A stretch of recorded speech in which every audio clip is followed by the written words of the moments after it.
أعوذ بالله من الشيطان الرجيم بسم الله الرحمن الرحيم يا أيها الذين آمنوا اتقوا الله ولتنظر نفس ما قدمت لغد واتقوا الله إن الله خبير بما تعملون صدق الله العظيم وصدق رسوله النبي الحبيب الكريم ونحن على ذلك من الشاهدين والشاكرين مولاي صل وسلم دائما أبدا على حبيبك رسولك خير خلق كلهم উপস্থিত মুআজ্জাজ মুহতারাম সম্মানিত মুসলিম কিরাম মুরব্বী নিজাম, বিশেষ করে আজকে আমাদের আরবি মাসের প্রথম জুমার দিন মুহররমুল হারাম, প্রথম জুমার দিন আল্লাহ পাক রব্বুল আলামিন আমাদেরকে মসজিদের মধ্যে আসার, আল্লাহর দরবারে সিজদা দেওয়ার তৌফিক দান করেছেন। এর শুকরার্থে মহান আল্লাহ পাক রব্বুল আলামিনের দরবারে উচ্চ আওয়াজে বলুন আলহামদুলিল্লাহ। এবং অসংখ্য দুরূদ সালাম জানাচ্ছি আল্লাহর প্রিয় হাবিব, দু জাহানের বাদশাহ, সৈয়দুল কাউনাইন ওয়াস সাকলাইন হুজুর আকরাম সাল্লাল্লাহু আলাইহি ওয়াসাল্লামের নূরানি কদম শরীফে অসংখ্য অপরিসীম বেশুমার দুরূদ সালাম জানাচ্ছি। আল্লাহ পাক রব্বুল আলামিন আমাদের সকলের দুরূদ সালাম ভুল ত্রুটি ক্ষমা করে দিয়ে সবার পক্ষ থেকে আল্লাহর প্রিয় হাবিব সাল্লাল্লাহু আলাইহি ওয়াসাল্লামের নূরানি কদম শরীফে হাদিয়াটুকু পৌঁছে দিক। সকলে বলুন আমিন। প্রিয় হাজিরিন, খুতবার মধ্যে যে আয়াতে কারিমা এনেছেন সেখান থেকে একটি আয়াতে কারিমা তেলাওয়াত করেছি। আল্লাহ পাক রব্বুল আলামিন যদি তৌফিক দান করেন, এই আয়াত শরীফের প্রাসঙ্গিক যে বিষয় এনেছেন মূল বিষয় আলোচনা করার চেষ্টা করব। এই সুবাদে আজকে আমাদের আরবি মাসের প্রথম তারিখ, অর্থাৎ আজকে 1 তারিখ, প্রথম জুমা। আলহামদুলিল্লাহ বলেন। ঠিক আরবির মধ্যে, ইংলিশের মধ্যে যেমন মাস শুরু এবং শেষ আছে, জানুয়ারি মাস শুরু, ডিসেম্বর মাস শেষ। ঠিক আরবির মধ্যেও আমরা মুসলমান, মুমিন মুসলমান, আমাদের মধ্যেও মাস শুরু এবং শেষ আছে।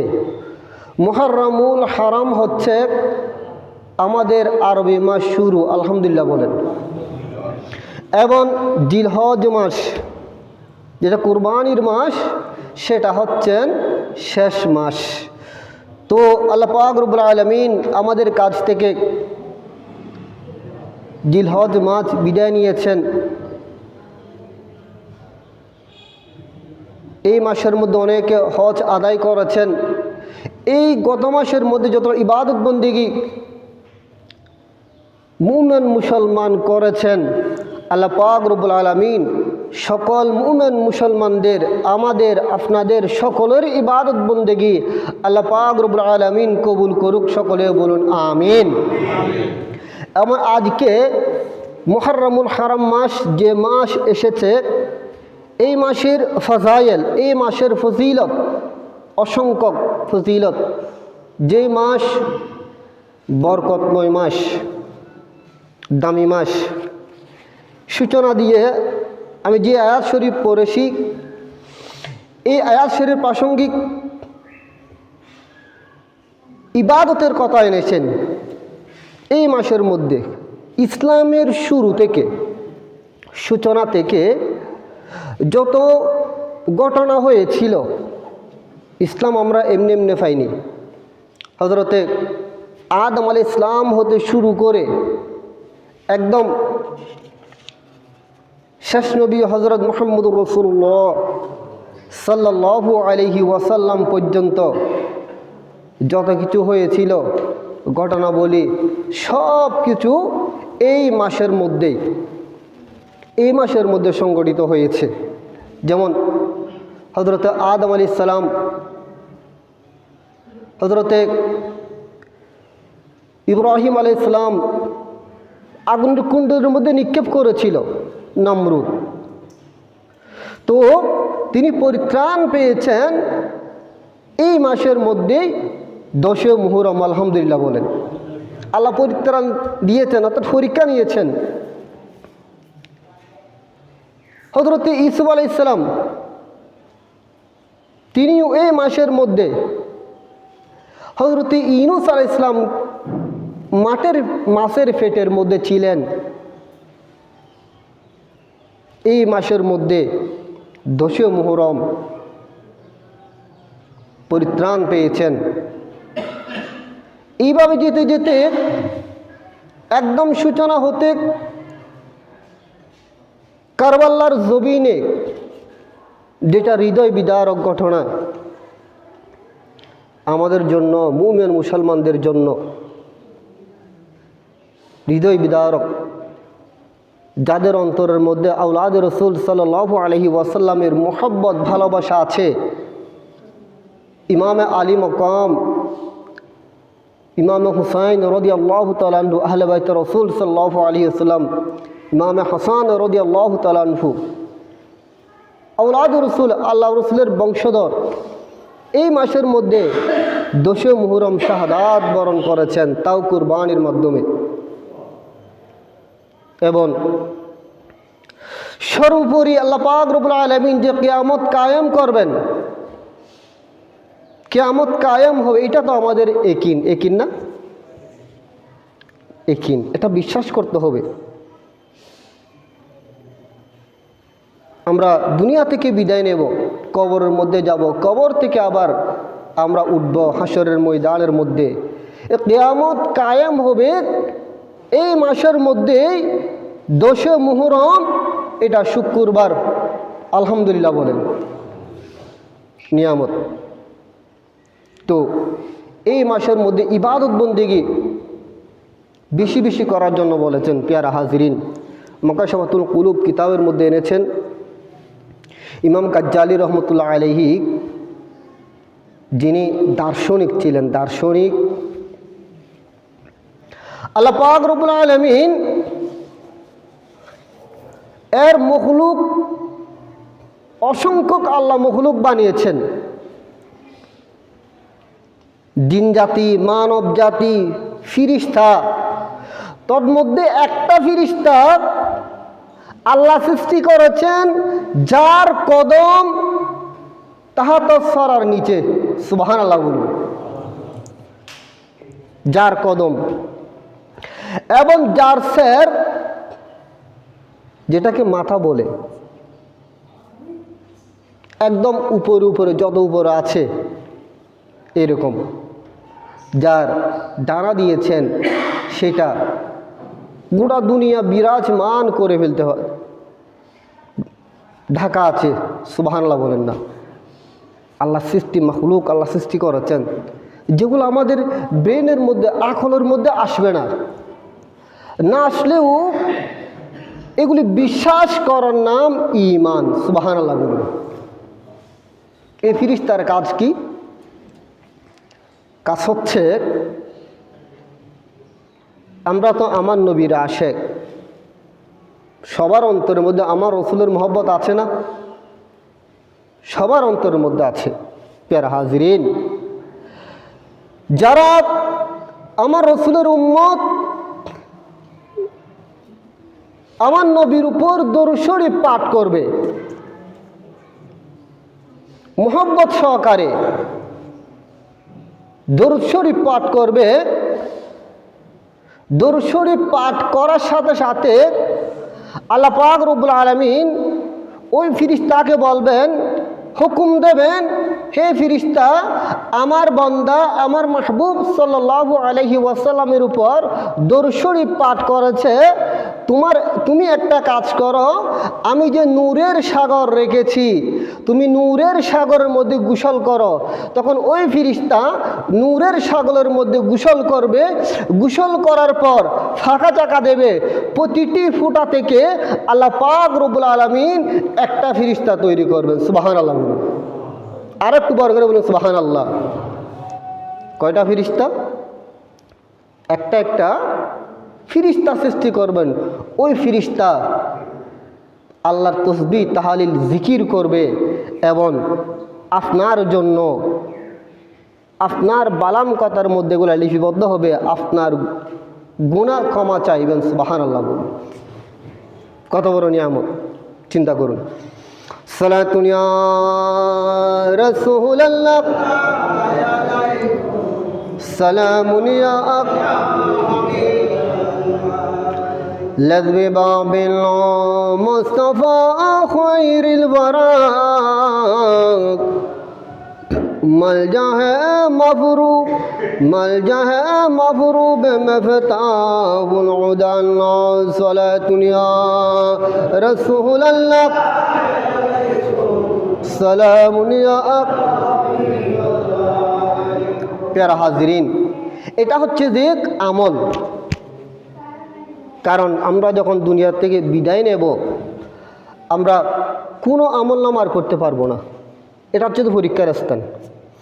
এখানে যত আমল করব, এই আমলগুলি, ভালো আমলগুলি কবরের মধ্যে আমাদের কাজ আসবে। এগুলা কারণ মুসাফিরের মধ্যে এসেছি। এই কারণে হযরত উমর ইবনে খাত্তাব রাদিয়াল্লাহু তাআলা আনহু, ওনার থেকে হাদিস শরীফ রিওয়ায়াত হয়েছে যে হাসিবু আনফুসাকুম ক্বাবলা আন তুহাসাবু। সুবহানাল্লাহ। তিনি বলেছেন,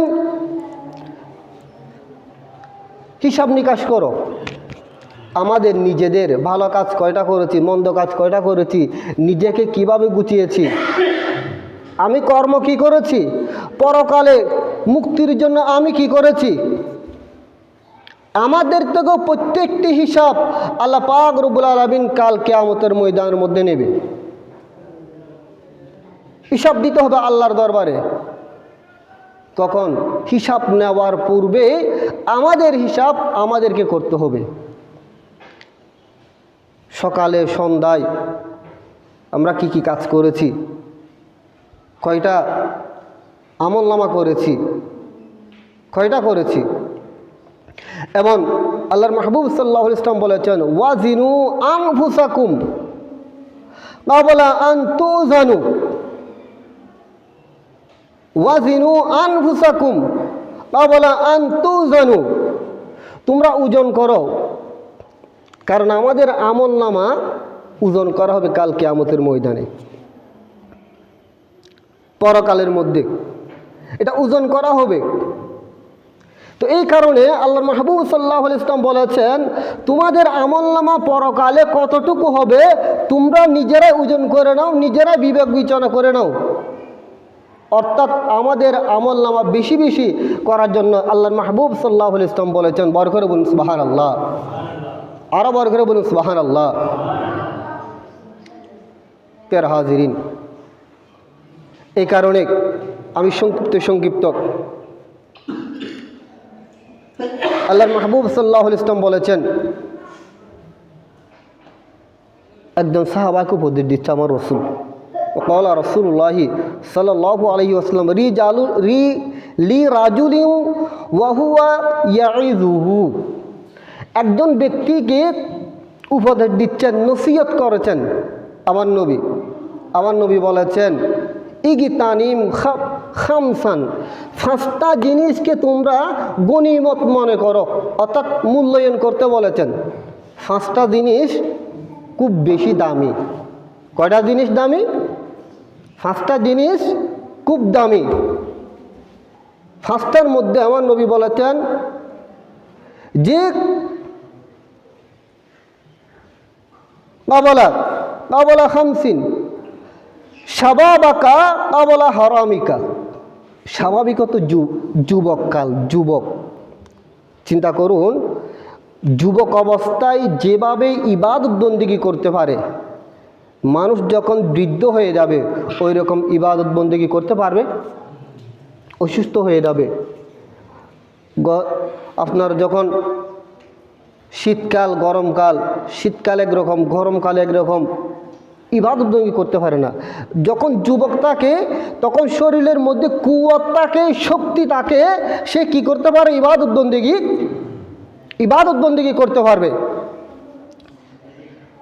তো আমার নবী বলেছেন, তোমার যৌবনকালকে, যে সময় তোমার শরীরে শক্তি থাকে, বৃদ্ধ হওয়ার পূর্বে তোমার যৌবনকালকে তুমি কাজে লাগাও, ইবাদত বন্দেগী করো। বড় করে বলুন সুবহানাল্লাহ।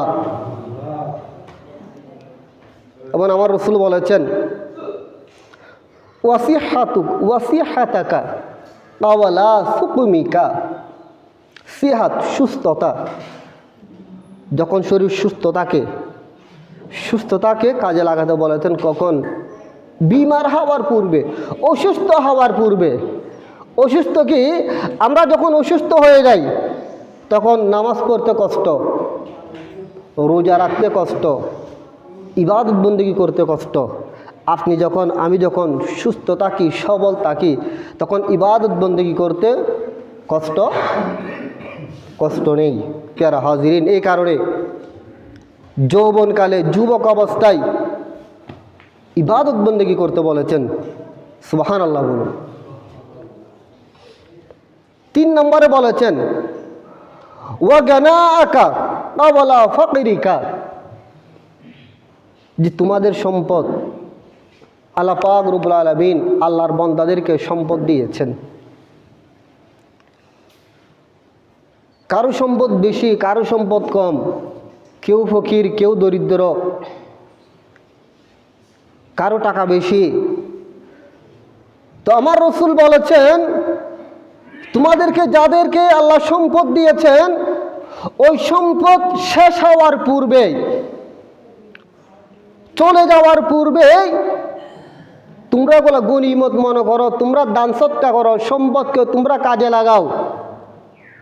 যেগুলা খাচ্ছি ওগুলা চলে যাচ্ছে, কিন্তু যেগুলি মসজিদ, মাদ্রাসা, রুগীর সেবার মধ্যে দিয়েছেন, মা বাবার খেদমতের মধ্যে দিয়েছেন, চিকিৎসা করতে দিয়েছেন, ওই সম্পদগুলি আমি যখন দুনিয়া থেকে যখন বিদায় নেব, সেগুলি আমার আর আপনার কাজ আসবে। সুবহানাল্লাহ বলুন। কাজ আসবে এগুলি। আমার রাসূল বলেছেন, ওয়া ফারাগাকা ক্বাবলা শুগুলিকা। তুমি যখন ফ্রি থাকো, চিন্তা করুন, দুনিয়ার মধ্যে ঝামেলার শেষ নাই আমাদের। যেখানে যাই ঝামেলার কারণে জোহর চলে যাচ্ছে, ঝামেলার জন্য নামাজ পড়তে পারি না, আসর চলে যাচ্ছে। কি কারবার? আমার ব্যবসা প্রতিষ্ঠান ঝামেলা, কাজ করতেছি সেখানে ঝামেলা, বিয়ে শাদীর ঝামেলা, নামাজ চলে যাচ্ছে, মাগরিব চলে যাচ্ছে, ইশার নামাজ চলে যাচ্ছে, শুধু ঝামেলার কারণে পড়তে পারতেছি না। তো আমার নবী বলেছেন, ঝামেলার পূর্বেই, মুশগুল হওয়ার পূর্বেই তুমি যখন ফ্রি থাকো, সেগুলি তুমি দিনের কাজের মধ্যে লাগাও। সুবহানাল্লাহ বলুন। গাফেল থাকবে না, আলসামি করবে না। এবং আমার নবী 5ম নম্বর বলেছেন, ওয়া হায়াতাকা ক্বাবলা মৌতিকা। সুবহানাল্লাহ বলুন। আল্লাহ পাক রব্বুল আলামিন আমাদেরকে লিমিট করে দিয়েছেন, একটা হায়াত, বাজেট, লিমিট, সীমাবদ্ধ।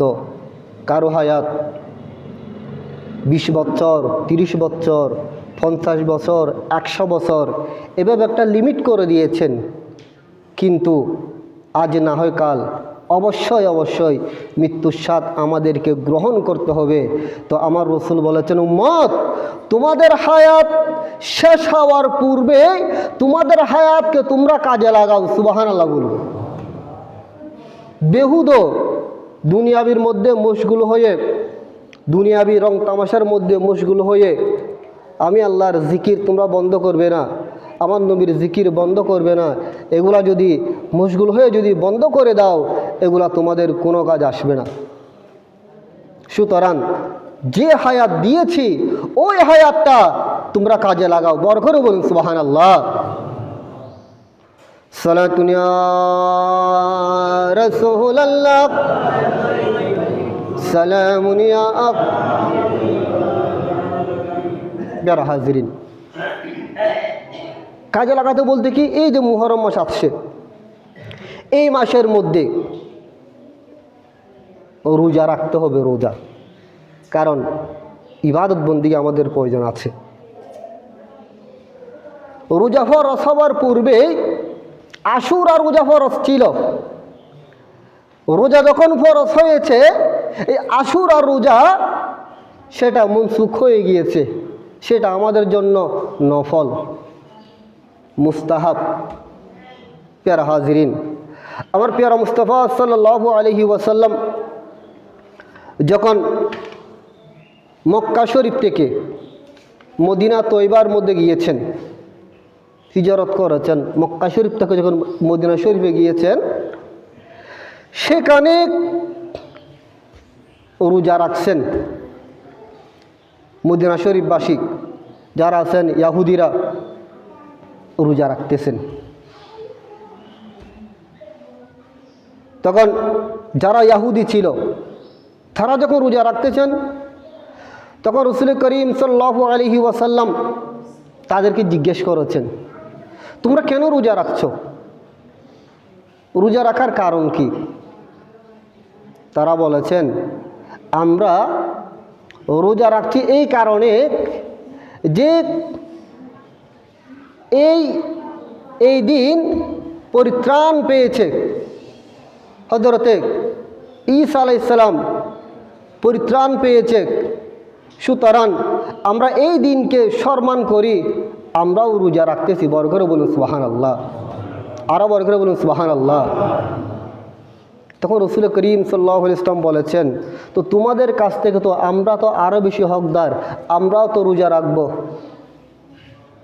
সুতরাং এই মাসের মধ্যে রোজা রাখতে বলেছেন। এবং রোজা রাখলে আমরা কয়টা রাখবো একটু খেয়াল করতে হবে, 9 এবং 10। এগুলো আমি আগামী জুমার মধ্যে আবারও বলবো। 9 এবং 9 তারিখ, কয় তারিখ? 10 তারিখ। 9 তারিখ এবং 10 তারিখ রোজা রাখবো। কারণ কি, রাসূল আকরাম সাল্লাল্লাহু আলাইহি ওয়াসাল্লাম আশুরার দিন রোজা রাখার জন্য নির্দেশ দিয়েছেন। সাহাবায়ে কেরাম বলেছেন, ক্বালু ইয়া রাসূলুল্লাহ সাল্লাল্লাহু আলাইহি ওয়াসাল্লাম আন্নাহু ইয়াউমুন ইউআযযিমুহুল ইয়াহুদু ওয়ান নাসারা। বলেন, ইয়া রাসূলুল্লাহ, ওই দিনকে ইয়াহুদি এবং নাসারা যারা আছে তারা খুব তাজিম করে। কি করে? তাজিম করে রোজা রাখে। তো আমরা যদি রোজা রাখি, তাদের সাথে তো ইত্তেসাল হয়ে যাচ্ছে, মিলে যাচ্ছে। তখন আমার নবী বলেছেন যে সাহাবায়ে কেরাম, ক্বালা রাসূলুল্লাহি সাল্লাল্লাহু আলাইহি ওয়াসাল্লাম লাইন বাকিতু ইলা কাবিলিল লা সুমান্না তাসিআ। আমার নবী বলেছেন, এ সাহাবায়ে কেরাম, আমি যদি হায়াতে, যদি জাহেরান হায়াতে যদি বেঁচে থাকি, আগামী বছর 9 তারিখে রোজা রাখবো। সুবহানাল্লাহ বলুন। একটা নয়, কয়টা রাখতে হবে? 2টা রোজা, 9 এবং 10। একটা না, একটা যদি রাখি, কাদের সাথে? ইয়াহুদি নাসারাদের সাথে, আমাদের সাথে মিলে যাচ্ছে। এই জন্য আল্লাহর প্রিয় হাবিব সাল্লাল্লাহু আলাইহি ওয়াসাল্লাম বলেছেন, আমি যদি জাহেরান হায়াতে যদি থাকি, আমি 9 তারিখও রোজা রাখবো। তাহলে বুঝে যাচ্ছেন, আমাদেরকে 9 তারিখও রোজা রাখতে আল্লাহর নবী নির্দেশ দিয়েছেন। সুবহানাল্লাহ বলুন। এই তো এটা হচ্ছে যে মাসালা। সালাতুন ইয়া রাসূলুল্লাহ, সালামুন ইয়া। প্যারা হাজিরিন, এই আয়াতের প্রাসঙ্গিক মাকাশাতুল কুলুবের মধ্যে একটা কথা এনেছেন যে আমাদের রিয়ে, অহংকার, আমরা ক্ষুদ্র মানুষ, শয়তান আমাদের অন্তরের মধ্যে অহংকার নিয়ে আসে, আনে না? কারণ শয়তান আমাদের রক্তের শিরা উপশিরায় শয়তান চলাফেরা করে। এটা আল্লাহর কাছ থেকে শয়তান ক্ষমতা নিয়েছেন।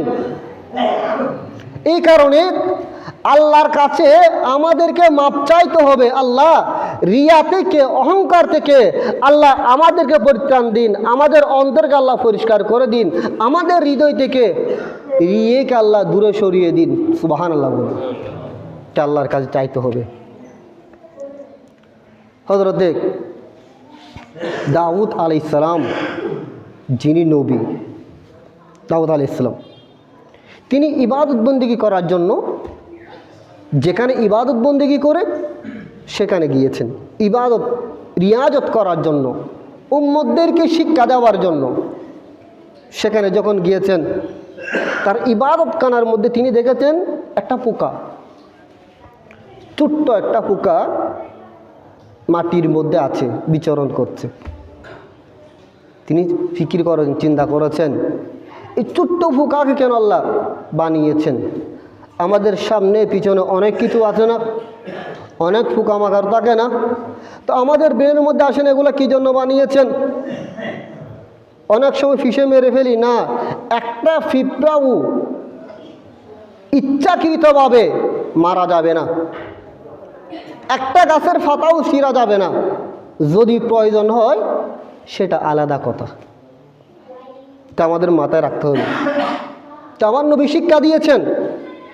তখন আল্লাহ পাক রব্বুল আলামিন এই দাউদ আলাইহিস সালাম যখন নূরানি কলবের মধ্যে যখন ফিকির করেছেন, খেয়াল করেছেন, তখন আল্লাহ পাক রব্বুল আলামিন ওই যেটা পোকা ছিল এইটার জবান আল্লাহ খুলে দিয়েছেন। সুবহানাল্লাহ বলুন, আরো বার করে বলুন সুবহানাল্লাহ।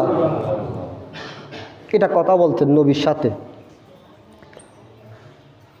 কথা বলছেন। বললেন সম্মান করে, দাউদ আলাইহিস সালাম, আমাকে আল্লাহ রব্বুল আলামিন দ্বীনের একটা আমল দিয়েছেন। সুবহানাল্লাহ বলুন। দ্বীনের আমল কি? দেখুন, আমরা আমল করি না। দ্বীনের আমল কি? আমাকে আমল দিয়েছেন সুবহানাল্লাহি ওয়ালহামদুলিল্লাহি ওয়ালা ইলাহা ইল্লাল্লাহু ওয়াল্লাহু আকবার। সুবহানাল্লাহ বলুন। এই আমলটা আল্লাহ আমাকে দ্বীনের মধ্যে দিয়েছেন, এটা আমি সারা দিন এই আমল পড়তে থাকি। সুবহানাল্লাহ বলুন। একটা পিঁপড়া, তাহলে এগুলো আল্লাহর সৃষ্টি? এগুলা কার সৃষ্টি? আল্লাহর সৃষ্টি। এগুলা সারাদিন পড়ি। তো হযরত দাউদ আলাইহিস সালাম তো তাজ্জব হয়ে গিয়েছে। বললেন, হে দাউদ আলাইহিস সালাম, এটা আমি দিনের মধ্যে পড়ি, রাতের মধ্যে আল্লাহ আমাকে আরেকটা আমল দিয়েছেন। তো রাতের আমল কি? রাতের আমল হচ্ছেন আল্লাহ পাক রব্বুল আলামিন একজন সর্বশ্রেষ্ঠ নবী বানিয়েছেন, যিনি আউয়াল, যিনি আখের, যাকে সৃষ্টি না করলে আল্লাহ পাক রব্বুল আলামিন কুল কায়নাত সৃষ্টি করতেন না। ওই রাসূল আকরাম সাল্লাল্লাহু আলাইহি ওয়াসাল্লামের কদমের উপর দরুদ শরীফ পড়ার জন্য আমাকে ওই আমল দান করেছেন। বড় করে বলুন সুবহানাল্লাহ। আল্লাহুম্মা সাল্লি আলা সাইয়্যিদিনা মুহাম্মাদিন নবিয়্যিন ওয়া আলিহি ওয়া সাহবিহি ওয়া সাল্লাম। সুবহানাল্লাহ বলুন।